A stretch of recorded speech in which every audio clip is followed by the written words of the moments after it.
pure adrenaline rush. Really intense emotionally.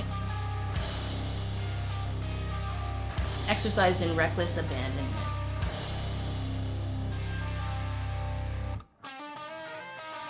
Crazy, dangerous.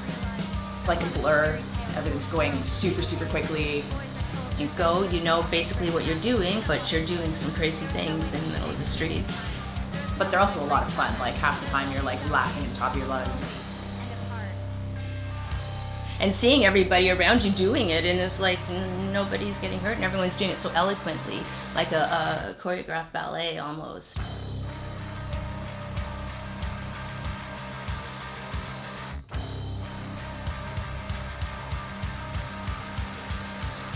I first got involved with alleycats. I met Lance Latrullo at Bloor Cycle. He was a mechanic there and I was a salesman, and we just started on going for late night rides with other mechanics. So there was a whole group of us that would just get together and meet at a local bar that had a patio, and we'd go tear up the city in places that you've never ever seen before or never been to on a bicycle, that's for sure. Alleycats came about sitting around one night and we're going, okay, well, we've obviously got a group here that is going for rides, and let's figure out a name. And so they bounced back some words. Lance Latrullo's Back Alley Boys. Yeah, that was it. Back Alley Boys was originally going to be the name.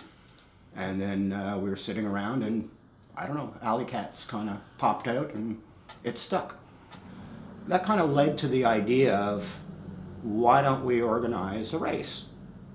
Because we're going to all these different places, so what if we had a race and then put checkpoints at all these different places around the city and see who can do it the quickest? Pretty much it was a courier race. That was pretty much who went in, a few bike shop employees too, but you had to be fast and you had to know the city. So that's when it kind of came into the whole career world, and they ran with it. They ran with it.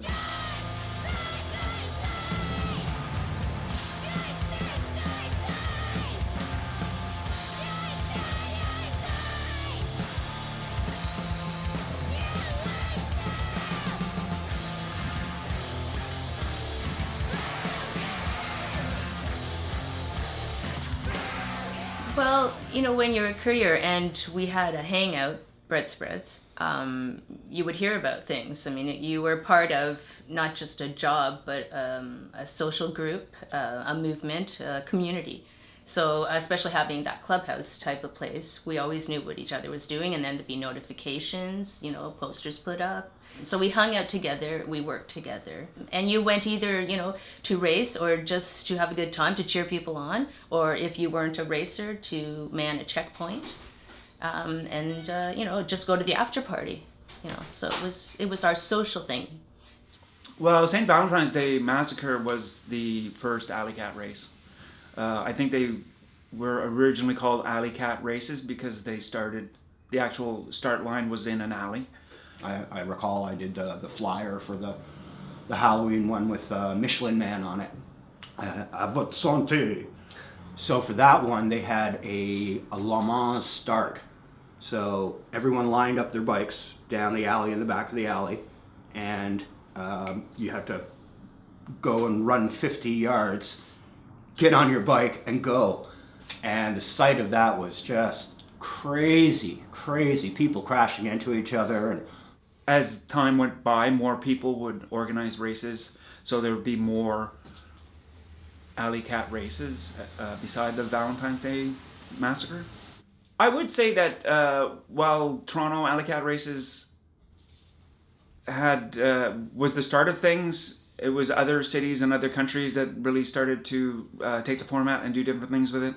You had to be a pretty good courier, or at least know the lay of the land to get around, because there was a lot of obscure streets. You can't just be fast, because the fastest guy often is not the winner. It's the one who can be fast and think too.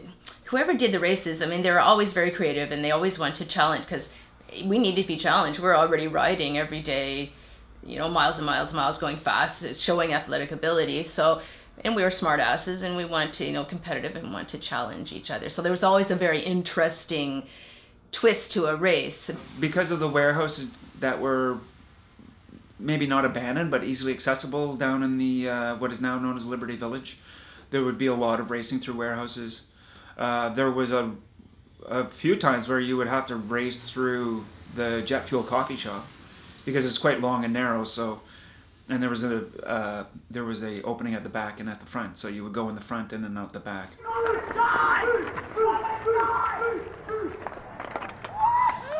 In the early 90s, John decided that he wanted to do this ice racing on Toronto Island back when there was actually ice on the lake. And so for years, every year, we would go out with chainsaws that had like 48-inch blades on them. We would cut out 400-pound blocks of ice. We would move the ice by sled into the lagoon and then set up this figure-8 track made completely out of ice. They've been now held at Dufferin Grove Park. All the qualifiers are held on one rink, and then for the final they open up the Zamboni doors because they're side-by-side rinks, so they open up the doors, and then the finals are on like basically a double rink. I think everybody sort of looks to the ice race as the beginning of the end of winter. Like when you've worked through like the months of winter and then you're getting, sort of the middle to end of February, like you're in the home stretch, you can do it, like the last 6 weeks are here. And so I think it's sort of a dual thing. People are happy to get together and race in the snow and have a reason to get together because there's far less alleycats in the winter, at least in Toronto. So this is a nice excuse to get together and race and see everyone again. So from that, he got the idea to do this human-powered roller coaster, which is made completely out of wood. And so it was like a figure-8, but it would bank up and go around instead of having a crossing in the middle. Picture wooden figure-8 with no guardrails, no safeties, that looped above and below. And it was really like, really a course for 2 or 3 or 1 sort of person. Really tight, not for real tall guys, but a really wicked fast, tight wooden figure-8 with ramps. And you could really almost literally build speed. You just keep going and going and going. You could really build speed. That's how dangerous. In the late 90s, the human-powered roller coaster, or HPR as people call it, was the brainchild of 2 gentlemen from Toronto, John Consolati and Johnny Anglar. We would have a weekend event which would accumulate in a final, and then we would have a big giant party afterward. And we actually got some decent bands in there. I remember Fishbone played one year, and Run DMC. It was pretty great because Dunhill Cigarettes sponsored it. People in Europe and that would have alleycat races, and the prizes would be tickets to Toronto to race on the roller coaster. So that, I'm pretty sure the budget for that was like in the hundreds of thousands. And I think that's because Dunhill realized that there was only certain things they could sponsor. That was when the government was really tightening up on cigarette sponsorship. And so they were looking for something else to sponsor, so they decided to sponsor the roller coaster for a couple of years, which is fantastic. Yeah. I remember that it was great. We were thrilled that Dunhill sponsored, even with a controversial, sports and smoking thing. At the time, it was still okay. And that's really, what fueled us to be able to put it on, was that great sponsorship. And everybody knew that we weren't all, we were smoking or we weren't smoking. It had nothing to do. We were just happy to get the sponsorship to run this cool extreme sport, a courier race, And it was going great until the whole shenanigans with it being questionable and moral and ethical and blah, blah, blah, which I think is a real joke. Yeah, so they were pressured to pull out and we lost our sponsorship.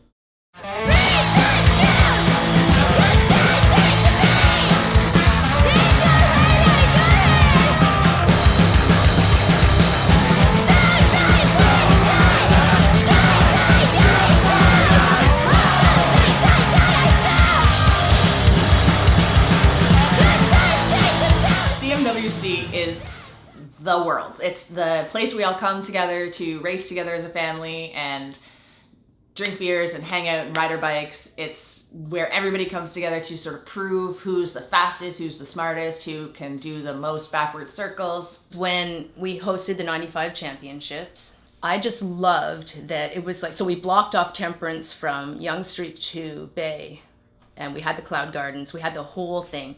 And it was like an international festival of people, like a United Nations, and so many cool, good-looking, happy, young, active people. Like, I felt like I'd travel around the world and never left. I was crewing and I was working hard, but every day I wanted to get up like right away, and after work I wanted to go right away. Like, I never wanted to not be at the event for the whole duration. It was just the most fun probably I ever had in my whole life. That was the third World Championships. The first one was in Berlin, the second one was in London, third one was in Toronto. I remember having to build a wooden ramp so we could cut out the film distribution place and make a ramp. And it was a good ramp because people were like jumping it and getting quite a lot of air out of it. And then Jet Fuel made this crazy checkpoint where there was this really dodgily built like side ramp kind of thing that you had to take, and a lot of crazy stuff. So CMWC, to me, I always sort of liken it to a family reunion where everybody is the weird uncle. For a lot of us, especially in places, not so much Toronto, but in places where there's not very many messengers, it's sort of a little bit isolating of a job. Like, you're out there on your own every day by yourself, and perhaps don't necessarily hang out with the big crew from your own city, even if there is one. So oftentimes the Worlds coming to CMWC is when you get to hang out and party and really like reconnect with your family. Yeah, we come together at CMWC to determine who the best messenger in the world is, who the best female messenger and who the best male messenger, and party. There was a ongoing after, before, and during party, so it never started, never ended. The whole time was a party, you know. Like I said, people were so in love with the happening, and everyone was getting along so well, and it was going so well, and they were just ongoing and never ending the whole time. The after parties are mayhem. They were a lot of drinking. Give her! Yeah. And I'm sure there was other substances around, but trust me, Mom, I never did any of it. And yeah, they went on till around 4 or 5 in the morning, or that's at least when I left, and then they would probably still be going the next day. Couriers were better on their bikes after they'd been partying than they were to walk. You'd be just get me on my bike and I'll be fine. But if you had to walk down the street, you'd fall over maybe, you know, some.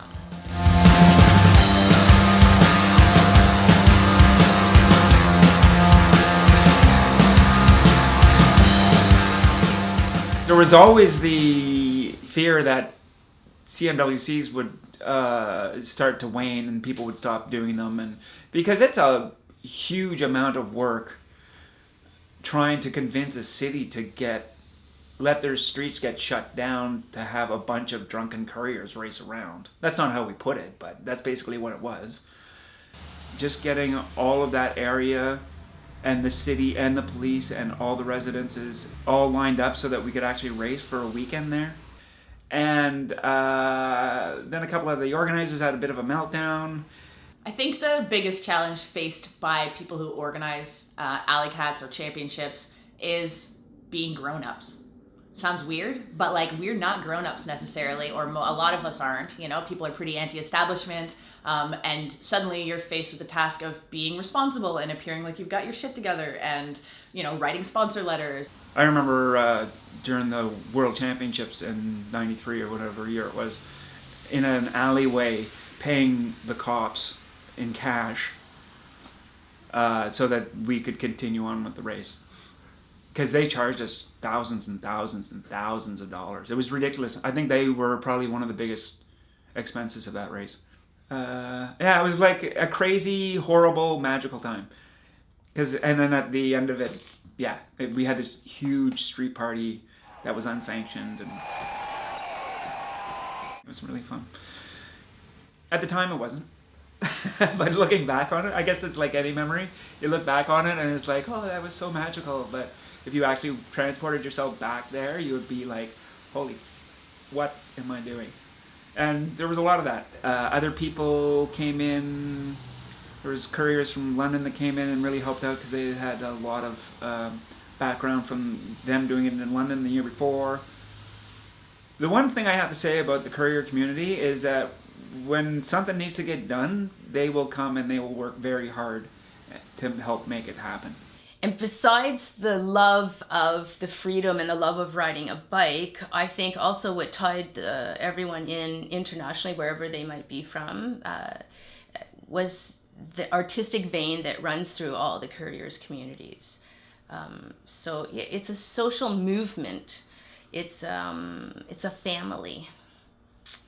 And it doesn't matter where in the world you are. If you're a courier, yes, you automatically feel close to that other courier. Just because you know what they do on a daily basis, because you know they're cool most of the time. They're kindred spirits.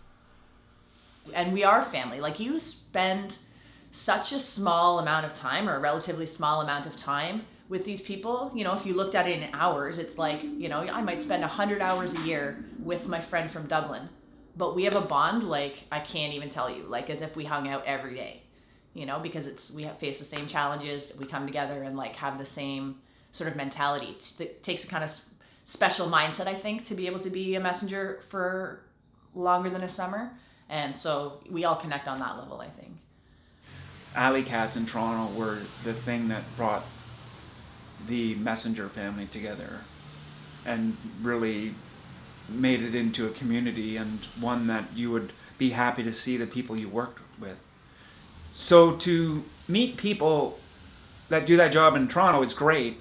To go to other cities and meet the same kind of people is fantastic. And that is because of the camaraderie and the community and the network that was built up through alleycats and world championships and North American championships and European championships that brought all those people together.